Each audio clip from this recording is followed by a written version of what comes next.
Hi అండి, నమస్తే. నా పేరు ప్రవీణ్. మీరు చూస్తున్నారు Praveen TV. So political power play ఎపిసోడ్కి స్వాగతం, సుస్వాగతం. సో మనతో పాటు ఉన్నారు కాటసాని రాంభూపాల్ రెడ్డి గారు.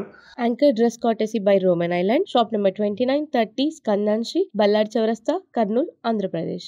సార్ నమస్తే. నమస్కారం సార్, మీరు పుట్టి పెరిగింది ఎక్కడ అండ్ మీరు ఎంతవరకు చదువుకున్నారు సార్? నేను పుట్టింది పెద్దముడియం. ఓకే. ఇంటర్మీడియట్ వరకు చదివినాను. తర్వాత మళ్ళీ డిగ్రీ కంప్లీట్ చేసాను. పాలిటిక్స్లోకి రావడానికి ముఖ్యమైన కారణం ఏంటి అండ్ మిమ్మల్ని పాలిటిక్స్లో ఇన్స్పైర్ చేసిన వ్యక్తులు ఎవరైనా ఉన్నారా?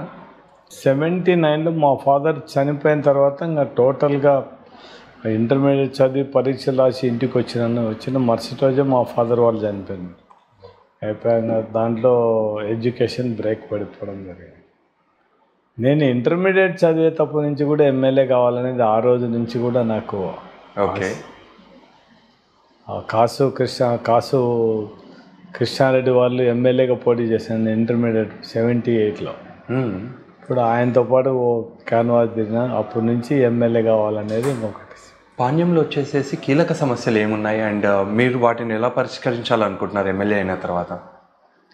ఆల్రెడీ ఆల్మోస్ట్ ఇప్పుడు ఈ పాత నియోజకవర్గమే కాబట్టి పాణ్యము ఆల్రెడీ గోర్కల్ రిజర్వ్ దివంగత నేత రాజశేఖర రెడ్డి గారు ఉన్నప్పుడే గోర్కల్ రిజర్వాయర్ తయారైపోయింది, ఎస్ఆర్బీసీ కాలువలు తయారైపోయినాయి, దాంతోపాటు ఫీల్డ్ ఛానల్స్ కూడా అయిపోయినాయి. ఇప్పుడు మనం చేయాల్సింది ఇంకా వెలగమాన్ డ్యామ్ ఒకటి ఉంది గడివేముల మండలంలో, కర్నూలు టౌను, ఓరోకల్లు, కల్లూరు. ఈ డ్రింకింగ్ వాటర్ ప్రాబ్లం లేకుండా ఆల్మోస్ట్ ఇప్పుడు ఈ వర్షాలు సరిగా పడకపోవడంతో ప్రతి ఒక్క ఊర్లో బోర్లు డ్రై అవుతున్నాయి. అటువంటి పరిస్థితి లేకుండా వాళ్ళకి ఖచ్చితంగా డ్రింకింగ్ వాటర్ ఇవ్వాలనేది ఉద్దేశం. దానికోసం already Mallikarjuna reservoir already survey చేయించినాం, అంతా అయిపోయింది. ఈ ఎలక్షన్ అయిపోయిన తర్వాత ఖచ్చితంగా దాన్ని స్టార్ట్ చేస్తాం. కల్లూరు పాణ్యం యొక్క నియోజకవర్గంలో మామూలుగా బేసిక్ ఇన్ఫ్రాస్ట్రక్చర్ మెరుగుపరచడానికి మీరు ఏదైనా కార్యక్రమాలు చేశారా? ఓరోకల్లు ఆల్రెడీ ఇండస్ట్రియల్ బిల్టే కదా, మొత్తం 10,000 ఎకరాలు తీసుకున్నారు.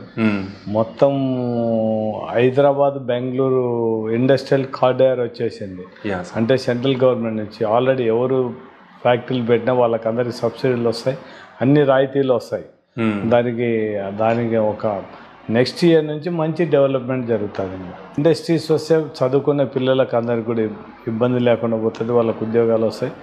గోర్కల్ రిజర్వాయర్ ఇప్పుడు మనకు ఈ మల్లికార్జున రిజర్వాయర్ వస్తే ఓరోకల్లుకు, గడివేములకు ఇవన్నీ కూడా నీళ్ళకి ఇబ్బంది లేకుండా ఉంటుంది. డ్రింకింగ్ వాటర్ కల్లూరు మండలంలో డ్రింకింగ్ వాటర్తో పాటు కర్నూలు టౌన్కి కూడా మనం ఇవ్వడానికి అవకాశం ఉంటుంది. ఇబ్బందులు ఇప్పుడు కర్నూలు టౌన్లో పాణ్యం నియోజకవర్గం వార్డులోనే డే బై డే వాటర్ ఇస్తాను.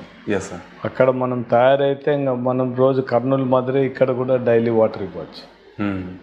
దానికి తగినట్టు మనం ఓహెచ్హెచ్ ట్యాంక్స్ అవన్నీ కట్టాలి, అవి కట్టేస్తే.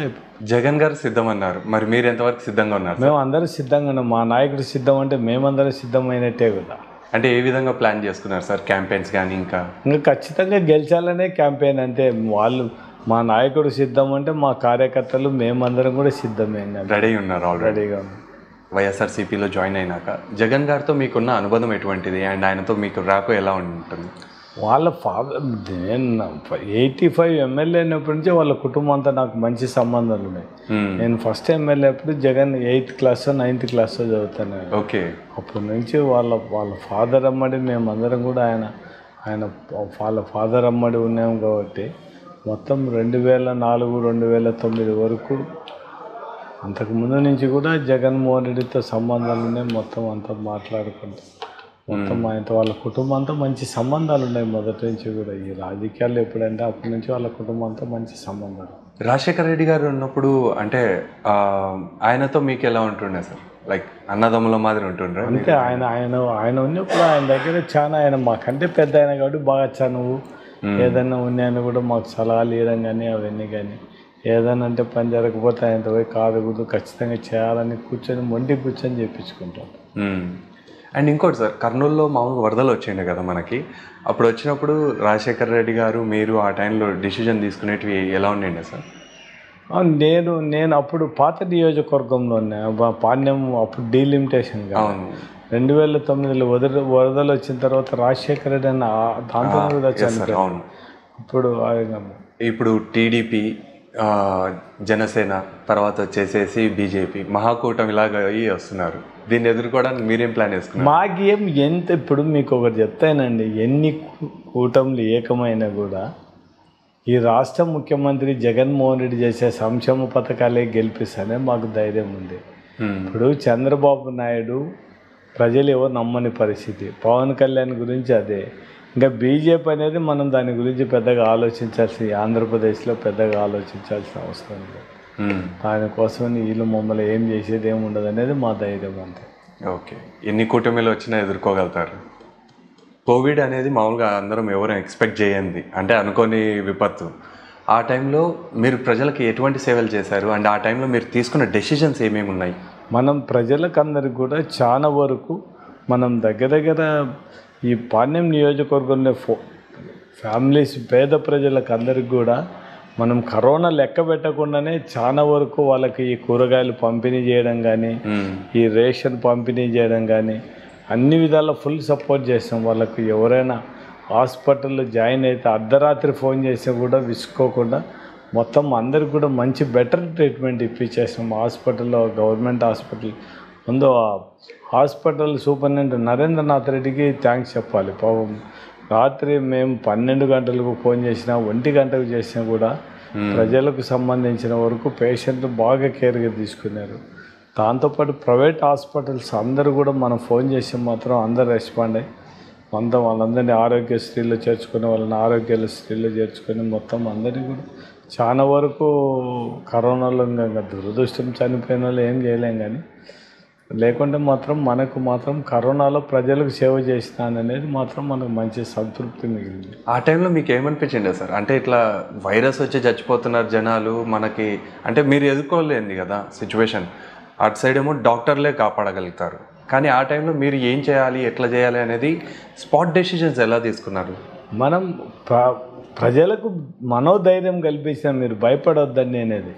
వాళ్ళని ఇప్పుడు కరోనా పరిస్థితుల్లో తల్లికి కరోనా వచ్చిందనే కొడుకులు చూడని పరిస్థితి. అవును సార్. అటువంటి పరిస్థితుల్లో మనం లెక్క పెట్టకుండా ముందు దేవునికి థ్యాంక్స్ చెప్పాలి. నేను అంత తిరిగినా కూడా కరోనా మనకు ఇబ్బంది లేకుండా మనం అందరికి కూడా ప్రజలకు సేవ చేయగలిగినాం కాబట్టి మనం అంతా ఎక్కడికి పోయి తిరిగినా మొత్తం అంతా కరోనా పేషెంట్ మొత్తం ప్రజలలో కూడా ఇంట్లో ఉండకుండా తిరిగినాను. ప్రజాసేవలో నిమగ్నమయ్యారు, భయపడకుండా తిరిగేసినాం. వాలంటీర్ వ్యవస్థ వల్ల మామూలుగా జనాలకు ఎటువంటి ప్రయోజనాలు జరిగాయి అనుకుంటున్నారు? మీకు ఒక చెప్తే 50 ఇళ్ళకు ఒక వాలంటీర్ పెట్టడంతో గ్రామ సచివాలయ వ్యవస్థ వచ్చిన తర్వాత ఎంఆర్ ఆఫీసుల్లో కానీ ఎండి ఆఫీసుల చుట్టూ తిరగాల్సిన అవసరం లేకుండానే వాళ్ళకి ఏం కావాలనుకుంటే సచివాలయం వ్యవస్థలోనే జరగడం జరిగింది. నిజమైన పేదవాడు అనుకునే వాళ్ళకు వాలంటీర్ వ్యవస్థ ఎవరికి అన్యాయం జరగకుండా మొత్తం పింఛన్లు కానీ ఇవన్నీ చెప్తుంది. తెలుగుదేశం మాదిరి జన్మభూమి కౌంటర్లు బట్టి దోసుకునే వ్యవస్థ ఇది కానే కాదు. ప్రజలకు మంచి చేయాలనే వ్యవస్థ వాలంటీర్ వ్యవస్థ, మనం సచివాలయం వ్యవస్థ. ప్రజలకందరికి కూడా ఏం చేయడానికి అవకాశం ఉంటే అవి చేసాం. ఇప్పుడు మాకందరికి అదే ధైర్యం. ఈరోజు మేము ప్రజలకందరికి మంచి చేసాం, పార్టీ రహితంగా కులాల రహితంగా మేము పనిచేసాం కాబట్టి ప్రజలు కూడా మమ్మల్ని వాళ్ళని ఎవరిని కొదవ పార్టీని లెక్క పెట్టకుండా మాకు ఓట్లు వేస్తారనే ధైర్యం మాకు ఉండేది అదే. అంటే సార్ వాలంటీర్ వ్యవస్థ అనేది వ్యర్థంగా ఉంది, ఈ జనాలకు ఉపయోగపడతలేవని కొన్ని పార్టీలు ప్రచారం చేస్తూ వాళ్ళు మాట్లాడేది కాదు, ప్రజలు చెప్పాలి. వాలంటీర్ వ్యవస్థను బాగలేదని చెప్పింది ప్రజలు చెప్పాలి. ఈరోజు పొద్దునే 1వ తేదీ వాళ్ళకు పింఛన్దారులకు కరెక్ట్గా టెన్షన్గా 1వ తేదీ గవర్నమెంట్ ఎంప్లాయీస్ జీతం వస్తుంది కానీ వీళ్ళకు డబ్బులు ఇస్తాను. కానీ ఈరోజు జగన్మోహన్ రెడ్డి మేము గడప గడపలో తిరిగినా కానీ మన ఇప్పుడు ఎలక్షన్ క్యాన్వాసులు తిరుగుతున్నాం. ఎవరి ఇంటి దగ్గర పోయినా కూడా పింఛన్లు తీసుకునే ప్రతి ఒక్కరు మేము జగన్మోహన్ రెడ్డి తప్ప ఎవరికి ఓటేసే ప్రసక్తి లేదు. వాళ్ళే బయటకు వచ్చి చెప్తున్నారు. ముసలోళ్ళు అయితే నాయన జగన్మోహన్ రెడ్డి ఆ మనవాడు మాకు డబ్బులు ఇవ్వడంతోనే మా ఇంట్లో ఇల్లు కోడలు నీళ్ళు అన్నం పెడతాను, లేకుంటే మాకు అన్నం పెట్టే పరిస్థితి లేదండి. ఆ డబ్బులు కరెక్ట్గా 1వ తేదీ ఇస్తున్నారు కాబట్టి వాళ్ళకందరూ కూడా వాళ్ళని బాగా చూసుకుంటున్నారు. ఇప్పుడున్న ప్రజెంట్ సంక్షేమ పథకాల గురించి మాకు తెలిసిందే, but at the same time ఏంటంటే కొత్త పథకాల గురించి ఇప్పుడున్న మేనిఫెస్టో రాబోయే మేనిఫెస్టోలో కానీ జనాలకి ఇంకా కొత్త ఆల్రెడీ ఉన్న సంక్షేమ పథకాల కంటే కొత్త సంక్షేమ పథకాలు ఏమన్నా ఇంకా జనాలకు మేలు చేసేటి వచ్చే అవకాశం ఉందా? ఇంకా ఏముండవు చెప్పండి, విద్యాదీవెన ఇచ్చినాం, వసతి ఇచ్చినాం, మా అమ్మ ఒడి ఇస్తున్నాము, వైఎస్ఆర్ చేయూత ఇస్తున్నాం, 0 వడ్డీ ఇస్తున్నాము, కుల వృత్తులకు డబ్బులు ఇస్తున్నాం. ఇంకా కొత్త పథకాలు ఏం పెడతాం? ప్రత్యేకంగా రైతుల గురించి ఒకటే ఆలోచన చేయాల్సిందే తప్ప ఇంకా కొత్త పథకాల గురించి పెద్దగా ఆలోచన చేయాల్సిన అవసరం. ఎవరైనా ఒకటే కార్డులో 2 ఉండేటోళ్ళు, తల్లి కూతురు ఒకటే ఉండి వాళ్ళకి పెంచారు, అటువంటి దాని మీద డెసిషన్ తీసుకోమని చెప్పాలంతే. ఏదో టౌన్లో 1000 అడుగులు పైన అంటే వాళ్ళకు పింఛన్ రాలేదనేది అది ఏదో కూడా కొద్దిగా మనం ఒక 10 అడుగులు 20 అడుగులు ఎక్కువ నేను కూడా అట్లా ఎగ్జామ్షన్ ఏమనేది అడగాలి అంతే తప్ప అంతకంటే ఏమి. ఇప్పుడు ఉండే సంక్షేమ పథకాలకే ఇప్పుడే తెలుగుదేశం వాళ్ళు మాట్లాడుతున్నారు, మొత్తం జగన్మోహన్ రెడ్డి డబ్బులు ఇచ్చి రాష్ట్రాన్ని మరో శ్రీలంక చేస్తున్నారని చెప్తున్నారు. టెక్నాలజీ విషయానికి వస్తే మామూలుగా ఇప్పుడు స్కూళ్ళల్లో ట్యాబ్స్ ఇవ్వడం కానీ ఇట్లాంటివి, దాంతోపాటు రాజకీయ పరంగా ప్లస్ జనాలకు ఉపయోగపడే విధంగా టెక్నాలజీని మీరు ఏ విధంగా చూస్తున్నారు? మనం టెక్నాలజీ ఇప్పుడు అంతకుముందు ఫస్ట్ 85లో ఫోన్ చేసి ఓన్లీ ల్యాండ్ ఫోన్ ఉండేది. 2004 వచ్చేలకు సెల్ వచ్చింది.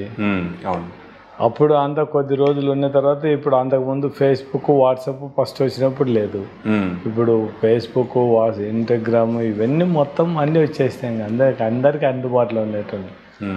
ఈ ఫేస్బుక్లు వాట్సాప్తోనే సగం మొత్తం రాజకీయ నాయకులకు అందరికి కూడా ఈ పోస్టులు అన్నీ పెట్టడం ఇవన్నీ ఇది ఒక విధంగా చైతన్యం వెనకాల ఒక విధంగా రాజకీయంగా డెవలప్ అనుకోవచ్చు కదా. గవర్నమెంట్ తరపు నుంచి ఇప్పుడు వచ్చేసేసి ట్యాబ్స్ ఇవన్నీ వస్తున్నాయి, దీంతోపాటు విద్యార్థులకు మెరుగైన సేవలు ఇంకేమన్నా అందుతున్నాయా? మనం ఇప్పుడు పిల్లలకు అందరికి కూడా మంచి డెవలప్, మీరు అన్నిటికంటే ముఖ్యంగా జగన్మోహన్ రెడ్డిని పిల్లలకి ఇచ్చే మధ్యాహ్న భోజన పథకం గురించి ఆలోచన చేయాలి. ఎవరు ఆలోచన మనం ఇంట్లో మన పిల్లలకు కూడా, ఇప్పుడు మా ఇంట్లో ఇంత పెద్ద ఇంట్లో కూడా మనం ప్రతి ఒక్క రోజు వాళ్ళకు గుడ్డు ఇవ్వలేము.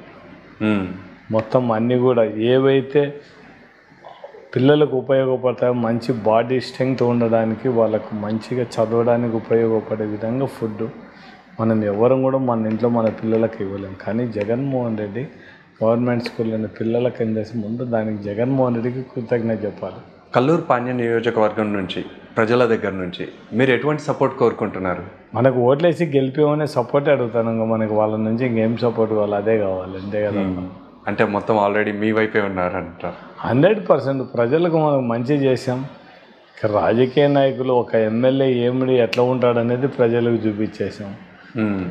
కల్లూరు ప్రజలకు మొత్తం కర్నూలు టౌన్లో ఓరకల్లు వీళ్ళందరూ కూడా ప్రజలకు మనం అందుబాటులో ఉన్నాం కాబట్టి ప్రజలు మనకే ఓట్లేస్తారనే ధైర్యం మనకుంది. ప్రజెంట్ ఉన్న యూత్ వాళ్ళ గురించి మీరు ఏమైనా చెప్పాలనుకుంటున్నారా? అండ్ మరీ ముఖ్యంగా వచ్చేసి వాళ్ళల్లో ఇన్స్పిరేషన్ నింపడానికి మీరు ఏదైనా చెప్పాలనుకుంటున్నారు? ఇప్పుడు మనం యూత్కి అంతా కూడా మనం చూపించాల్సిన వాళ్ళు చదివిన చదువుకు ఉద్యోగం ఇప్పించాలి. ఇప్పుడు మనం ఓరకల్లు ఇండస్ట్రియల్ దాంట్లో మొత్తం ఇంకొక రాబోయే ఒక 2-3 సంవత్సరాల్లో మంచి ఇండస్ట్రియల్ బిల్ట్ అయిపోతుంది. మొత్తం చదువుకునే ప్రతి ఒక్కరికి కూడా అందరికీ ఇవ్వలేకపోవచ్చు, కానీ 100% మనం ఉద్యోగాలు ఇవ్వడానికి అభ్యంతరం ఉంది మనకి కర్నూలు చుట్టుపక్కల ఉండే వాళ్ళకన్నది. వీళ్ళని ఏ విధంగా ఇన్స్పైర్ చేయాలనుకుంటున్నారు సార్? ఇప్పుడు మనం చేసే ఇప్పుడు యువతకు ఇప్పుడు వీళ్ళు మంచి చదువుకోవడానికి విద్యా దీవెన వసతి దీవెన, ఫారిన్లో చదివేటోళ్ళు కష్టపడి చదివేటోళ్ళు కూడా మంచి అవకాశం ఇచ్చినాడు జగన్మోహన్ రెడ్డి. ఇంకా దాంతోపాటు ఈ స్కిల్ డెవలప్మెంట్ కోసం కూడా కొద్దిగా మొత్తం ఎక్కడ ట్రైనింగ్ సెంటర్లు పెట్టి స్కిల్ డెవలప్మెంట్ ఎక్కడ వాళ్ళని స్కిల్ డెవలప్ చేసి వేరే ఫ్యాక్టరీలకు వాళ్ళకందరూ కూడా ఉద్యోగాలు వచ్చే పరిస్థితి కల్పించడం జరుగుతుంది. దానికి యూత్కు మాత్రం అది బ్రహ్మాండంగా చేయడం జరుగుతుంది. ఇంతియాజ్ గారిని వైఎస్ఆర్ తరపు నుంచి పోటీ చేసే అభ్యర్థిగా ప్రకటించారు. సో ఆయనకు మీ సపోర్ట్ ఎలా ఉంటుంది సార్? 100% మా నాయకుడు జగన్మోహన్ రెడ్డి, మా నాయకుడు ఏం నిర్ణయిస్తే దానికి మేమందరం కట్టుబడి సపోర్ట్ చేయాల్సిందే. కాంగ్రెస్ పార్టీ మేమంతా ఒక కుటుంబం. టికెట్ ఎవరనేది కాదు, మా ముఖ్యమంత్రి టికెట్ అనౌన్స్ చేసిన తర్వాత మా బాధ్యత మేము ఇక్కడ పాణ్యంలో ఏ విధంగా మేము ఓట్లేసి నన్ను గెలిపించడం పక్కన నాకు తెలిసిన మనుషులకు అందరికి కూడా ఆయన క్యాండిడేట్ని ఎంత గెలిపేమనే చెప్తాను తప్ప పొరపాటున కూడా దాని గురించి పార్టీలన్నీ అగెనెస్ట్గా మాట్లాడే ప్రసక్తే లేదు.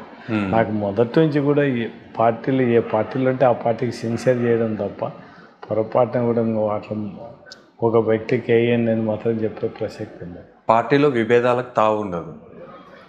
100%. నేను నంద్యాల జిల్లా అధ్యక్షునిగా ఉండి పాణ్యం నియోజకవర్గం ఏమన్నా పక్క కాన్షియస్లో ఆయనకు సపోర్ట్ చేయకుండా ఇంకొకరికి సపోర్ట్ చేయాల్సిన అవసరం కూడా లేదు. ఖచ్చితంగా మేమందరం కూడా మా ముఖ్యమంత్రి నిర్ణయించిన క్యాండిడేట్ని మేమందరం సపోర్ట్ చేయాల్సింది.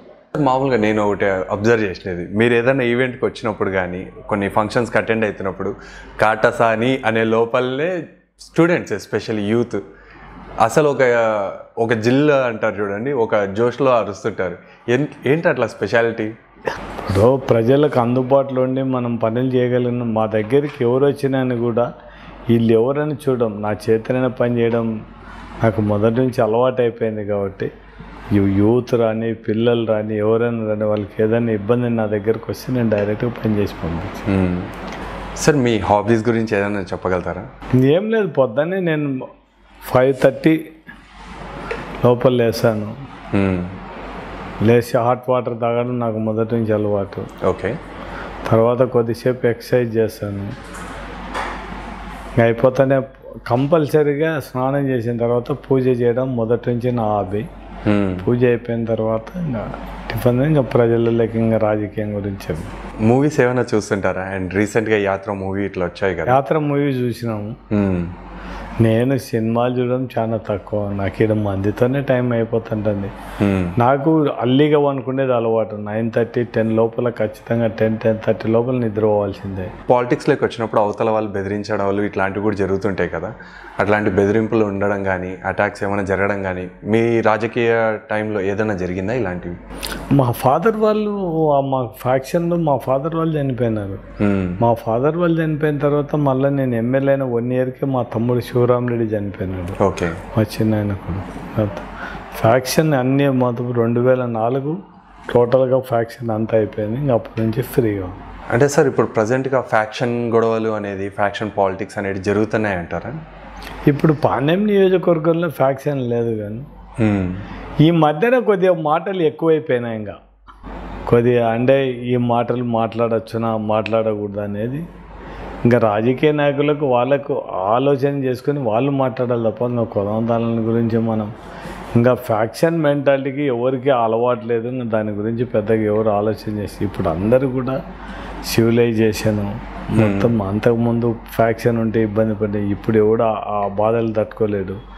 అందరూ ప్రశాంతమైన జీవితం, ఆ లైఫ్ లగ్జరీ లైఫ్ కావాలనుకుంటున్నారు ప్రతి ఒక్కరు. అట్టానికే కాబట్టి ఈ ఫ్యాక్షన్ జోలికి ఎవరు రాలనేది నా ఉద్దేశం. ఇప్పుడు మీ ఎలక్షన్ క్యాంపెయిన్లలో నేను నరసింహారెడ్డి గారిని కూడా చూస్తుంటాను, మీ కొడుకుని. సో ఇప్పుడు ఆయన ఇట్లా ఎలక్షన్ క్యాంపెయిన్లో తిరుగుతుంటే మీకు ఎలా అనిపిస్తుంది? అండ్ ఫర్దర్గా ఏ ప్లాన్స్ ఉన్నాయి? ఇంకా నెక్స్ట్ నా రాజకీయ వారసు నా కొడుకే కదా. ఇంకా మనకు కూడా ఏజ్ దగ్గరకు వచ్చినప్పుడు ఇంకా వాళ్ళని ఎంకరేజ్ చేయాల్సిందే కదా. ఆయన గురించి ప్రజలకు ఏదైనా చెప్పాలనుకుంటున్నారా సార్? ఇప్పుడు ఆయన గురించి ఇప్పుడు ఎవరు కూడా లేదు. ప్రజలు గుర్తించినా ఎవరు గుర్తింపు వచ్చేది మనం చెప్పినంత మాత్రాన అవన్నీ కాదు. ఇప్పుడు మా సన్ ఉన్నాడు, అతను చేసే పని మీద ప్రజల్ని ఎట్లా రిసీవ్ చేసుకుంటాడు, ప్రజలకు ఏ విధంగా పనిచేస్తాడు, కార్యకర్తలు ఏ విధంగా భరోసా ఇస్తాడు, నాయకులు ఏ విధంగా భరోసా ఇస్తాడు అనేది దాని మీద ఆధారపడింది అది పొలిటికల్ లైఫ్. మనం ఎంతవరకున్నా మన బ్రాండ్ నేమ్ వాడుకోవడానికి నేను కాటసాని రాంభూపాల్రెడ్డి కొడుకుగా ప్రజలకు పరిచయం కావడానికి ఉంటుంది. తర్వాత వాళ్ళు చేసే పనితనం ప్రజలకు వాళ్ళు మెచ్చే విధంగా, నాయకులు మెచ్చే, కార్యకర్తలు చేసే దాని విధానాన్ని బట్టి పొలిటికల్ పైకి వచ్చేస్తాయి. ఆయన నిరూపించుకోవాల్సిన సిచ్యువేషన్ అంతే 100%. యూత్లో అయితే మామూలుగా కాలేజ్ స్టూడెంట్స్లలో నేను చూసి మీ తర్వాత స్టేజ్ దగ్గరికి వస్తున్న టైంలోనే నరసింహారెడ్డి గారు వస్తున్నారు అంటే మీకు ఎలా అంటారు? కాటసాని వారసుడు వచ్చాడు అని పాట పడింది అంటే జనాలు ఆ టైంలో అలర్ట్ కూడా వేరే ఉంటుంది నేను చూసిన కాడికి. సో అలా చూసినప్పుడు మీకేమనిపిస్తుంటుంది సార్? అంటే కొడుకు ప్రయోజకుడు అయితే మనం తండ్రిగా నేను ఖచ్చితంగా సంతోషిస్తాను కదా. మీ కార్యకర్తల పెళ్ళిళ్ళకి మాత్రమే అటెండ్ అవుతుంటారా, లేకపోతే తన మన అని చూడకుండా ఎవరు పిలిచినని వాళ్ళ పెళ్ళిళ్ళకి పోతాను. నాకు టైం దొరకాలి, వాళ్ళు మన వాళ్ళు అనేది పెళ్ళి కార్డు ఇస్తే పోయేస్తాను. అంటే వాళ్ళు మన కోట్ వేసింటారో లేదో అనేది తెలియదు కదా సార్. ఆ టైంలో కూడా వాళ్ళు మన కార్యకర్తలు కాదు. అంటే పెళ్ళిళ్ళకు ఈ ఓటు వేసిన చాలా మంది తెలుగుదేశం వాళ్ళు కూడా పిలుస్తుంటారు, పోతుంటాం, దానికి ఏమి ఇబ్బంది. మీకు అట్లాంటి టైంలో ఏమనిపిస్తుంది సార్? అట్లా ఒకవేళ వాళ్ళు అటు సైడ్ ఉన్నప్పటికీ మిమ్మల్ని వచ్చి పిలుస్తుంటారు కదా. మనంగా రాజకీయ నాయకుడుగా మన ధర్మం ఖచ్చితంగా పోయి రావాలనేది ఆలోచన తప్ప కులం ఆలోచన. ఇప్పుడు సీఎంఆర్ఎఫ్ కోసం నా దగ్గర ఓట్లు లేని వాళ్ళు కూడా వస్తారు, కానీ వాళ్ళకు ఖచ్చితంగా చేయాలనేది మా ఉద్దేశం. నేను చాలామంది తెలుగుదేశం ఇండైరెక్ట్గా డైరెక్ట్గా వస్తుంటారు, వాళ్ళకందరికీ ఇప్పించినప్పుడు నాకు తెలిసి కూడా నేను ఇప్పించేస్తాను. వాళ్ళు మన దగ్గరికి వచ్చినారు, మన చేతనైన పని చేయడం ధర్మం అనేది చేసేస్తాం అంతే. అంటే ఏదైనా సాయం కావాలి అన్నప్పుడు మీ తలుపు తట్టి అర్ధరాత్రులు కూడా మీ తలుపు తట్టిన పరిస్థితులు రాత్రి వచ్చిన వాళ్ళు ఎవరికైనా వాళ్ళకి ఇబ్బంది ఉందనుకుంటే మనం చేయడానికి ఏం అభ్యంతరం, నా చేతనైన పని చేయడానికి ఏం అభ్యంతరం. మామూలుగా ఏదైనా ఎన్జిఓ వర్క్స్, ఇప్పుడు ప్రజాసేవలో ఉన్నారు and at the same time కొన్ని సంస్థలు ఉంటాయి ఎన్జిఓ సంస్థలు, సో వాటికి ఏదైనా హెల్ప్ చేయడం కానీ అండ్ వాళ్ళకి ఏదైనా సపోర్ట్ చేయడం. మా దగ్గరనేది మాది, నేను బనాయన్పల్లి ఉన్నప్పుడు Yaganti Swami rural development society volunteer organisation ఉంది.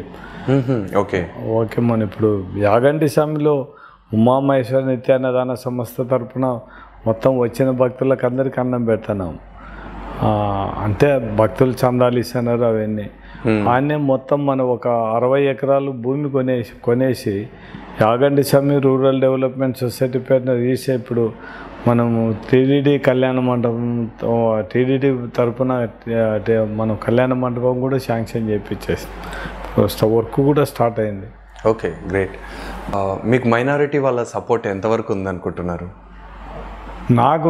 నాకు మైనారిటీస్ 80% నాకే ఓటేస్తారనే ధైర్యం నాకుంది. మొత్తం మైనారిటీస్ అందరూ కూడా, ఎస్సీలు బీసీలు వీళ్ళందరూ కూడా, మైనారిటీలందరూ మాకే ఓటేస్తారు. ఓసీలలో కూడా మాకు ఓటేస్తారని ధైర్యం ఉంది. అంటే ఏ పార్టీలో కాకుండా కాటసాని ఒక ఇండిపెండెంట్ అభ్యర్థిగా పోటీ చేస్తే కూడా ఆ నియోజకవర్గంలో ఖచ్చితంగా నిలబడతాడు అనేది టాక్. దానికి ముఖ్యమైన కారణం ఏంటి? మనకు ప్రజలు ఇచ్చే గౌరవము, మన మీదంటే భరోసా. పోయినసారి 2014 ఇండిపెండెంట్గా నిలబడినప్పుడు 62,000 ఓట్లు ఇచ్చినారు. పాణ్యంలో మీకు ఇష్టమైనది ఏంటి అండ్ పాణ్యం నియోజకవర్గంలో మొత్తానికి మీకు ఇష్టమైన ప్లేస్ కానీ ఫుడ్ ఐటమ్ కానీ ఏదన్నా ఇష్టమైనది ఉందా? నాకు ఏం లేదు, మా పాణ్యం నియోజకవర్గంతో సొంత నియోజకవర్గం, ఒక ప్లేస్ మీద ఇంట్రెస్ట్ కానీ ఒక దాని మీద ఏముంది. ఖచ్చితంగా అన్ని ప్లేసుల మీద ఇంట్రెస్ట్, అందరికీ పని చేయాలనేది ఉద్దేశం. కాటసాని గారికి అండ్ జగన్ గారిలో కూడా నచ్చిన విషయం ఏదైనా ఉందా? జగన్మోహన్ రెడ్డికి ప్రజలకు సేవ చేయడమే నచ్చిన విషయము. మేమందరం కూడా మన ప్రజలకు, మన దగ్గరికి వచ్చిన సేవ చేయాలనేది ఉద్దేశం మాది. పాణ్యం నియోజకవర్గంలో ప్రజల్లో మీకు నచ్చినది ఏంటి సార్? మనల్ని నమ్మి ఓట్లు వేసేందుకే ప్రజలు వాళ్ళు నచ్చిన గుణం మనకు అది, అంతే కదా. ఓకే, మీ బిజీ స్కెడ్యూల్లో కూడా మాకు ఇంత టైం ఇచ్చినందుకు చాలా thank you sir. Thank you, నమస్కారం. చూసారు కదండి, ఇది ఇవాళ ఎపిసోడ్. ఈ వీడియో మీకు నచ్చినట్లయితే ఖచ్చితంగా లైక్ చేయండి and me friends and family members share చేస్తారని కోరుకుంటూ ఈ వీడియోని ఇక్కడితో ముగిస్తూ మీ ప్రవీణ్ సైనింగ్ ఆఫ్. జై హింద్.